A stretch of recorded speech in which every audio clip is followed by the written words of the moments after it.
4 डिसेंबर हा दिवस खाजगी सुरक्षा दिन म्हणून साजरा केला जातो. सिक्युरिटी ओनर्स वेलफेअर असोसिएशन कोल्हापूरच्या वतीने सुद्धा हा दिन उत्साहात साजरा करण्यात आला.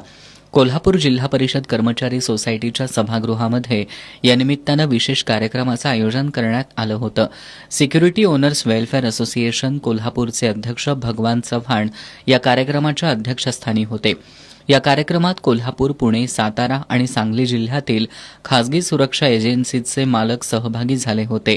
या कार्यक्रमात 4 जिल्ह्यांमध्ये उत्कृष्ट काम करणाऱ्या सुरक्षा रक्षकांचा मान्यवरांच्या हस्ते सत्कार करण्यात आला. सिक्युरिटी ओनर्स वेलफेअर असोसिएशन कोल्हापूरचे अध्यक्ष भगवान चव्हाण यांनी असोसिएशनच्या माध्यमातून राबवल्या जाणाऱ्या उपक्रमांची माहिती दिली.